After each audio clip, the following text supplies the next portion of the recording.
Hi there, everyone. Welcome and thank you for joining us. And hello again, Claudius. Good to see you again. I think it's been about a week since Hey, we James. last chatted. Yeah, good to see you as well. As I think well. you're on the other side of the pond at the moment, so it's a little bit early in the day for you. Yeah. Here right now, actually in Texas, but yeah, early, a little bit early in the morning, afternoon, but I know it's late for you guys, so excited to kind of get this going.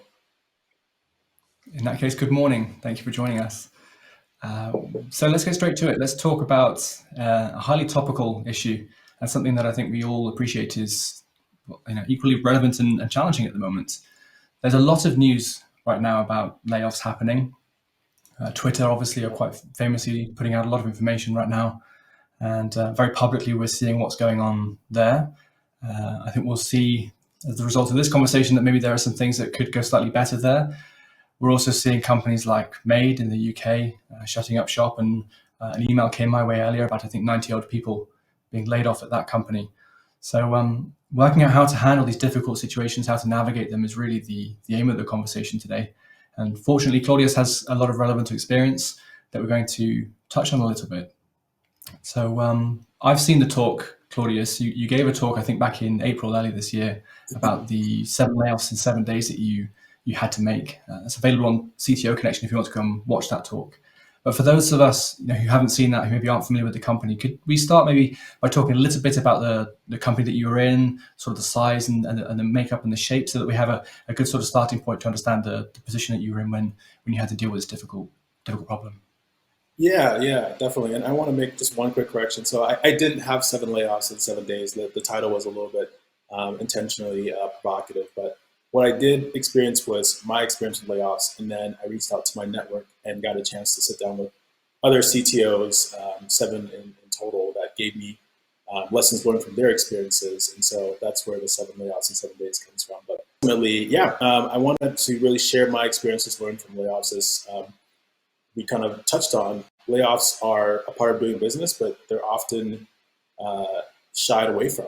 I think we like to talk about the wins and we don't like to talk about the losses, but those are equally important to discuss. And so my goal with that talk was to leave executives in the room with actionable insights, and I hope to kind of share some of those here again, so that when and if the time comes, they were more prepared and better able to execute what I call ethical layoffs. I think you'll hear in this kind of discussion, there's a focus that I have on the those impacted by this, and I think we've seen a lot of news that layoffs have happened, and it really you can tell from how it happened that the employees weren't really taking into account their how this was going to be affecting them. Things like that, I think, are critical to think about when having layoffs. And time and time again, we're seeing major companies fumble this process. And so, yeah, my goal is to share some of that and help others on the call be able to kind of learn from my experience. Um, in terms of the company that I was with that had the layoff, so for the last 5 years, I was co-founder and CTO of New. New was a managed marketplace connecting Airbnb hosts to housekeepers who could clean before guest check-in. We were doing Uber for Airbnb cleaning, and it was essentially on-demand cleaning for vacation rentals. We were operating both in Seattle and Phoenix, Arizona. And in 2022, we decided to pivot the business and become what's now called Spritz. Spritz is essentially back office SaaS for housekeeping businesses, helping them be more profitable. And so, in order to kind of make that pivot, we had to shed our old skin, so to say, to step into this new opportunity. And that's when the layoff occurred. That's when we had to make those changes in personnel and completely pivot the business to a whole new model from a marketplace to a SaaS operating business. And that was, again, just one of the toughest times in my startup career. We laid off roughly 80% of the team. I should mention, we are a startup, so roughly 25 people at the time. We laid off 80% of the team, and we were a small startup. I think that in total the numbers were it was about 10 people, so we are roughly 20 people. And the experience is one I will never forget, in the sense that it was just gut wrenching to have people who we've brought onto this journey. I mean, when you're doing a startup and it's that small size, you're essentially a family. And so we had been working with people who we really liked and enjoyed working with, but due to the circumstances of business, the changes of the business, it no longer made sense to have these roles. And I want to stress, when a layoff happens, it's not the fault of the employee. It's generally not the fault of the those who are affected. It's just a factor of business, and that's why I say layoffs are going to continue. Business is always changing, evolving, and we need to learn how to do it better. That's a tough situation to be in. I think there's something you said to me last week that really resonated when we were setting up this talk. You alluded to this idea that when you're bringing people into this close-knit team, you're selling people on this vision. And there's active selling going on to bring people in and get them invested and get them coming along. And then to be in a situation where you have to turn around and say, the journey's coming to an end through, as you said, through no fault of your own, potentially. Exactly. You would almost think it maybe would be easier if you've got that trust to have that conversation, but there's an emotional connection, right? It's going to hurt even more. It's going to cut even more deeply. Exactly. You mentioned sort of the layoffs were triggered by a restructuring the company. So that was layoffs across the whole business. It wasn't just engineers. The full company was affected. Yes, yeah, exactly. The full company was affected. And it happened as a result of essentially an investment that was supposed to come through, essentially fell through. And it was one of those situations where we had operated as though the investment was coming through. And that was a mistake in leadership on our part to do things like that increased our burn and that put us in that position without fully understanding that things can fall through, et cetera. And so we essentially put our trust in a faulty process, and ultimately led to us realizing, all right, the business is not going to be able to stand. We need to make a pivot and figure out a new path forward. And so that's what essentially that was the cause that led to the effects. So there's some real time pressure to make this happen quite quickly. You didn't have the luxury of being able to say, hey, 6 months, 12 months, let's see how it goes. You had to make this decision and implement something fast. Exactly. And that was one of the, so layoffs are definitely unique. If you have the ability for time, if you're not in a time crunch, you definitely have the ability to do a more, to structure that process much better, to give a long notice and let people have the ability to not only mourn, but also prepare for it. Our situation, and what I'm finding is most cases, is that layoffs are pretty much time crunched. Our situation happened because of the fact that, again, the investment fell through. And so we were down to our last months realizing that, all right, we need to make a change and we have to do it now.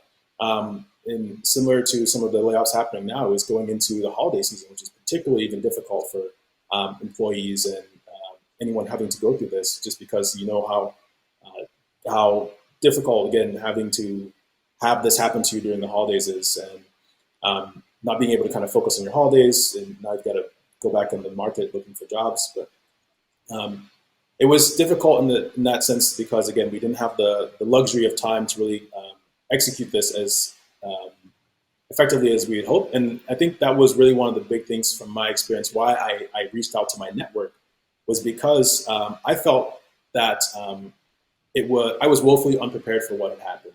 I didn't really know what I needed to know.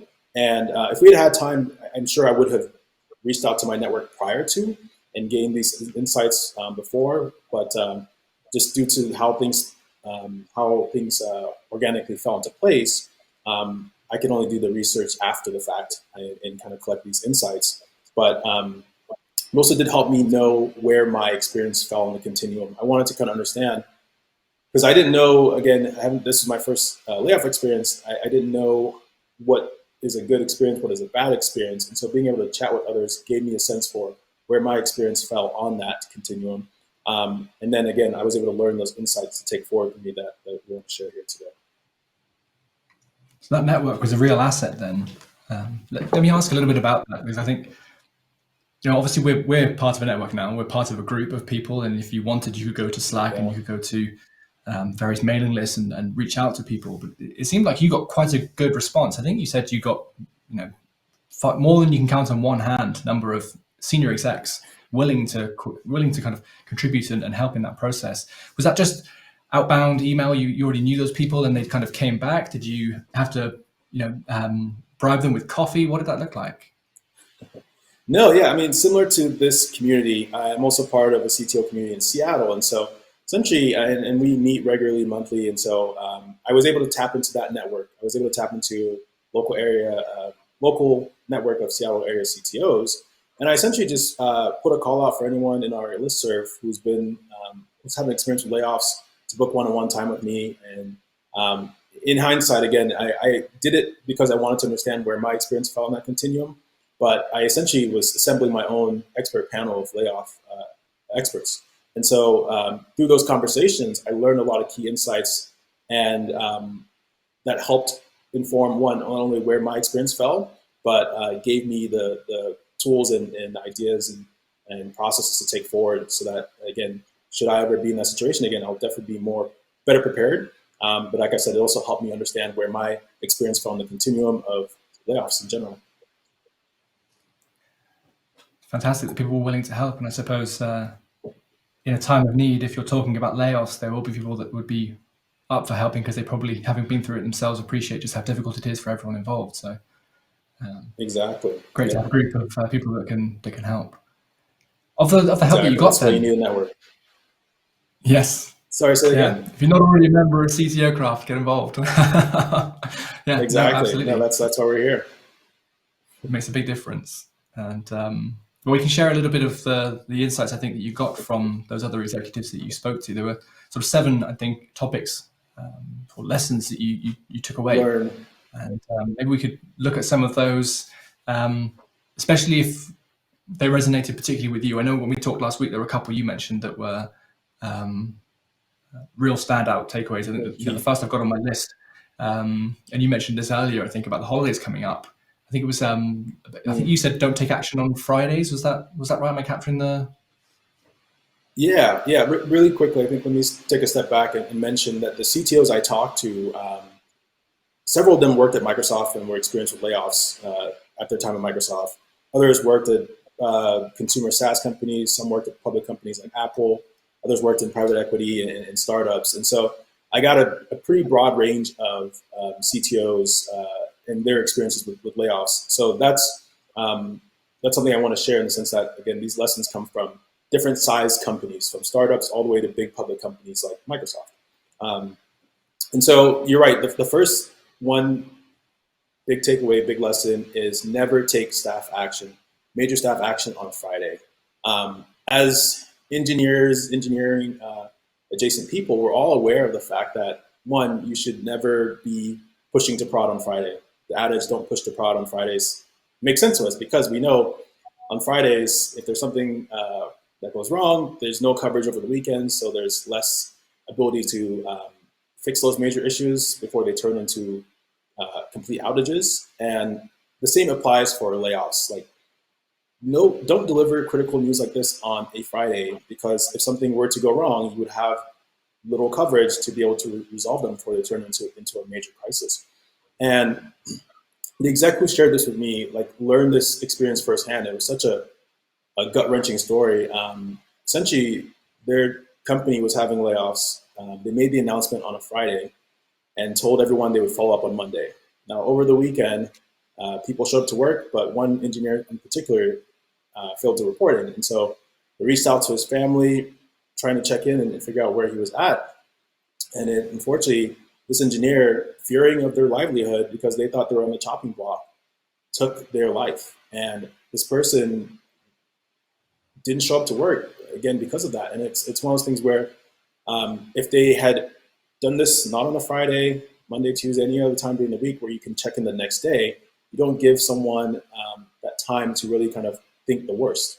And so it's really important to keep that in mind because layoffs are really affecting people's livelihoods. And this is something to really take seriously for that reason. I like to start with this one because of how it quantifies the impact. The impact of what's going on here is that, again, people's livelihoods are being affected.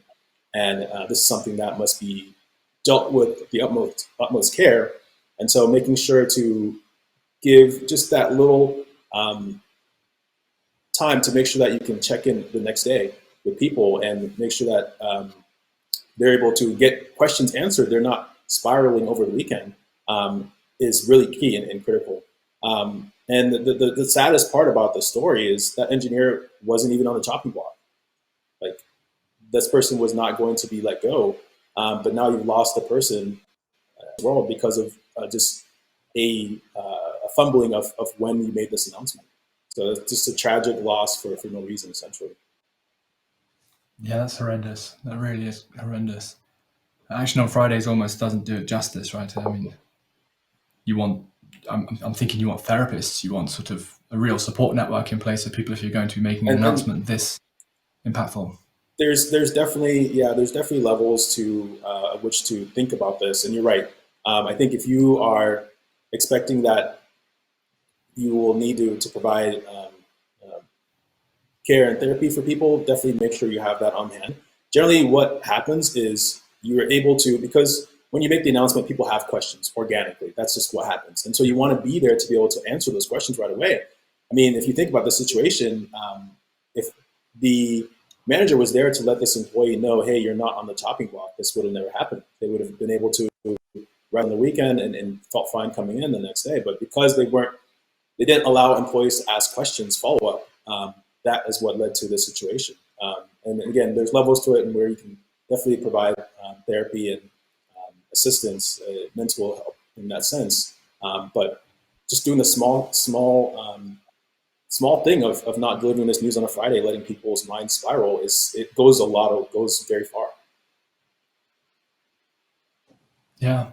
I've just noticed there's a question popping up that the text is too pixelated for me to read. So if somebody with technology can jump in and share that with me, I'd be happy to drop in questions, or maybe we can get to them at the end. Until we have that resolved, I think that the next one was building bridges. I think this is an idea around sort of continuity, if I remember correctly. Mm-hmm. Yeah, no. So the lesson there was essentially don't burn bridges. If we think about it, again, for me, and I think this is for any company, you spend time hiring and bringing these people on a journey, weeks, if not years, building relationships and trust with them. A layoff isn't the time to throw all that away. A lot of companies seem to just be throwing the relationships they built with employees out the window.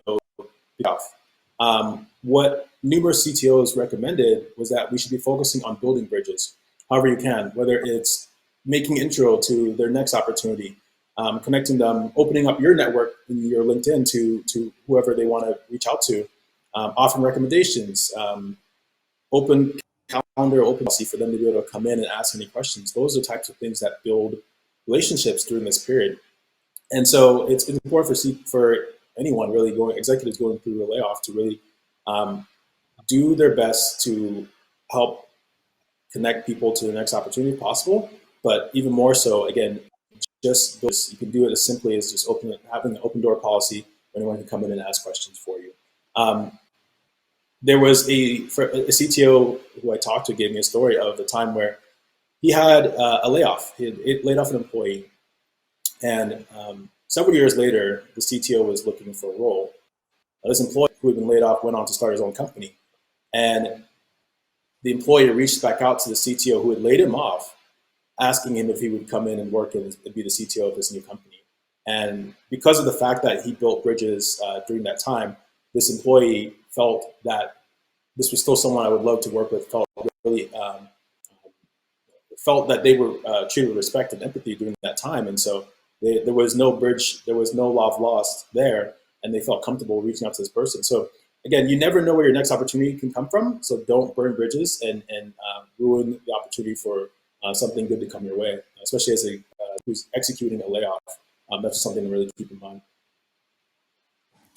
That's beautiful, and I think that nicely kind of alludes to one of the points of discussion later around defining success and knowing when we've done a good job of this. So not burning bridges, potentially working with these people again indicates that you've done a good job. Exactly. Yeah. And the next one I think we had in the talk was remembering those who are staying, right? And I suppose you alluded to that earlier when you were talking about maybe people are or aren't losing their job. How do you navigate that? How do you make sure the people that are remaining are taken care of as well? No, for sure. It's the lesson there was layoffs are as much for those staying as for those leaving. I think during a layoff, we often fixate on those who are leaving and kind of put those who are staying to the side. We assume that they're going to be okay, but you got to understand, such an experience is a huge morale loss for your company, and so it's important to understand that those who are staying need attention and the same amount of care and empathy going through this process. So the reason I say that is you really want to foster credibility and trust with those staying. It's important to keep a productive environment. You need that trust and credibility. You need to have that relationship with those who are staying, who feel comfortable and they feel good about the process. If you botch a layoff, those who are staying are going to be seeing that experience and realizing, hey, this is a company I don't want to work for, of how they treat those who are exiting. So it's important to really recognize that two-sided. It's a two-sided dire sword there, but it's really important to keep that perspective of those who are staying in mind. Another story that a CTO had mentioned to me was essentially his company during the layoff had essentially botched the layoff. They not only poorly communicated, but what it resulted in was those who were staying feeling very unsure about their company, and their experience with that layoff was so jarring that actually a couple people resigned the next day. So it's important to really keep that in mind as you're executing a layoff. The empathy on both sides need to be there for both those who are leaving. You got to treat those who are leaving with the utmost care and respect, because that's being watched by those who are staying, and that reflects on your company. And again, the other component there is if you want to, the goal of I think for most executives is to minimize the impact of a layoff post that experience. And if you want to do that, it's best to again do it with empathy, do it empathetically. That way, you're building trust and credibility of those who are staying, because they're going to be the ones who have to continue to work after this whole thing is said and done. That's a really valuable insight. I can read the questions now, and we actually have a perfect question to segue into the please. next way. This takeaway about not taking things personally, being kind to yourself. Billy asks, how do you let go mentally of the decisions you've had to make? Is it just sleepless nights, or have you found ways to help yourself look after your own well-being in those situations? Yeah, no, that's a really good question, Billy. I will say, I mean, the night before, I definitely had a sleepless night, and I don't recommend that, because obviously that is not a productive way to do it. I think what helped me get to that peace within my journey of this layoff was I was dead set on, my mindset throughout this experience was, how can I help everybody land on their feet? My mindset was, how can I make introductions? How can I make connections so that people aren't negatively impacted in the long term by this experience that I've had to technically put them through? And so once I was able to do that, and once I felt confident doing that by connecting them to opportunities within my network, expanding, opening my network to them, and making sure that everybody landed in a good, safe place, I checked in with people even weeks after the layoff to just say, hey, are you still looking for opportunity? Talk to me about what you're looking for. I wanted to understand how what they were looking for that next role, and how I could help bridge them to that next role. And so taking action in that way of trying to help people land on their feet was what helped me sleep better at night and be comfortable with that decision. Again, it was a hard decision, and we would obviously prefer not to have to do it if we could have, but life is as is, and you have to make a decision and then try to, again, sit right with it. And so for me, again, taking action to help people land on their feet was what helped me feel comfortable and work on my well-being for that situation. I like that. Thanks for the question, Billy. That was a good one. Yeah, that's a good way of thinking about it. And Pablo actually has a question on that topic, and specifically, what do you think about reaching out to recruiters with a list of people that are becoming available? He asks, do you think it's a breach of confidence? Is it helpful? Is it something you would consider doing? Yeah, and I really do think that. So what I would say is you definitely want to be curated. I think that's a good idea in terms of wanting to help get people connected to opportunities. But if you're just reaching out with if you're reaching out to a general recruiter and you don't have the criteria that the employees are looking for, you're going to kind of waste their time and your time, essentially. So I think what would be even better there is to qualify your employees like I did. Ask them, hey, what are you looking for your next role? How can I help you? What are the criteria you're looking for in compensation, in the role, in the space that you want to work in? And then you can maybe find a recruiter that was within those categories that helps them better place them. Because again, the goal here is to minimize the effect on these employees. And now if you're throwing them at a generic recruiter and without qualifying them, they're going to be spending time trying to educate this person, and it's just going to make that experience not as efficient or pleasant for them.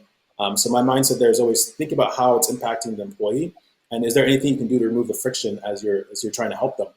Because the last thing you want is for your help to be conceived as, oh, you're just passing them off.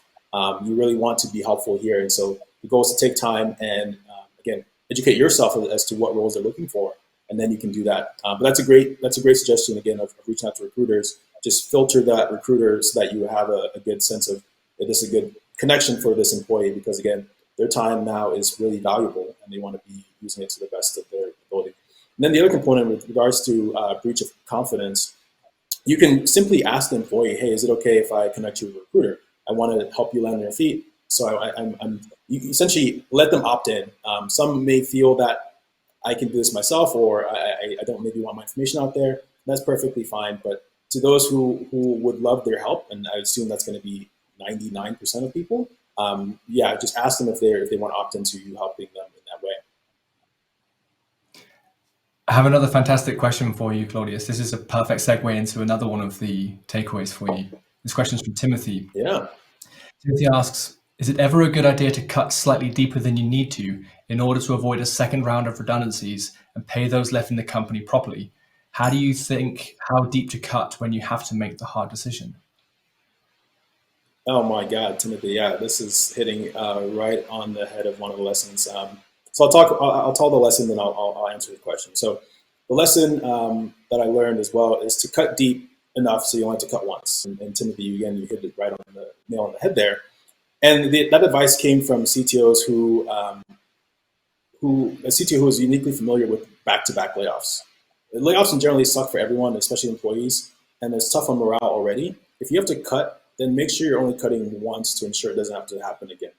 One of the worst things that can happen during a layoff is to convince those who are remaining that the tough part's over. Hey, we've made the cuts. We're not going to make cuts again. Everybody can get back to work, and then come back months or weeks later with the news that, hey, unfortunately, we need to do another round of cuts. That second layoff, second round or X round, is so much more demoralizing and can result in a complete loss of trust in the company. Again, saying one thing and doing another is such a demoralizing thing for employees. And again, I had an executive who went through a layoff experience. Their company had convinced the remaining team that was it, that the layoffs were done and they were going to be good going forward, only to come back a month later with news of more layoffs, and similar situation where employee morale just plummeted as a result.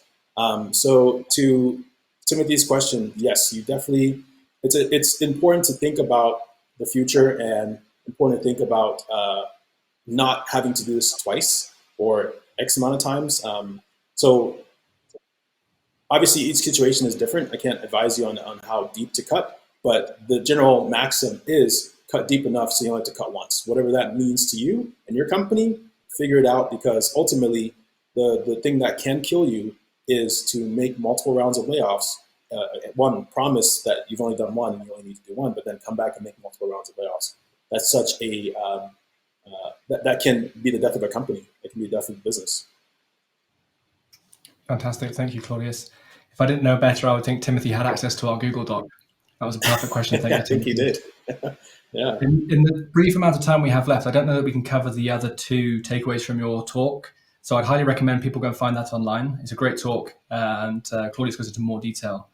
30 odd seconds. Yeah. If we were talking about having to deal with implementing layoffs yourself, what would be your starting point? What would be your advice? Go out and tap your network.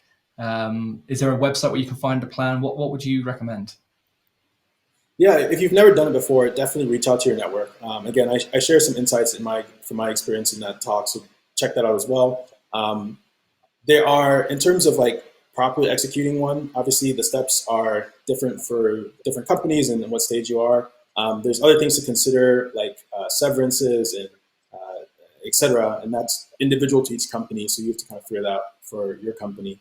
Um, there's a ton of online resources. Honestly, you can just Google that as well. But I think the biggest thing I'd recommend is, if you can, do your layoff in person. I think we didn't mention this in the call, but New was a largely remote company. We had engineers in Nigeria, and we had some people in Phoenix, and we had some people in Seattle. And so we had to kind of execute our layoff in a interesting way, where my co-founder flew to Phoenix and spent time with our Phoenix team there. I was in Seattle, so I was able to meet with our Seattle team in person. And then for our Nigeria team, unfortunately, it was just, in terms of the um, uh, distance, was a little tough to kind of manage. But highly recommend that you execute your layoffs in as personally a way as possible. You want to have people have access to you. You want to have people be able to, again, ask you questions. For our Nigeria team, we just made our calendar open, and we had a ton of virtual calls and did whatever we can to be present and available for them. And so that's, to me, the biggest takeaway is be available during this time. Do not execute a layoff and not be available or accessible to your employees. They're going to have questions. They're going to have comments and concerns, and you want to hear all this. We learned a lot of lessons as well from feedback from people who are exiting. So don't lose the opportunity to grow as a leader in a company, and thinking that this is not, that you can't learn from this. You can always learn as you go. Claudius, thank you so much. It's been super informative. And I'm sure everybody who wants to know more about layoffs will be direct messaging you through Slack shortly. Thanks again. Yeah, no, thanks everyone. Please don't hesitate to reach out to me at my website or Slack as well. Thanks, James.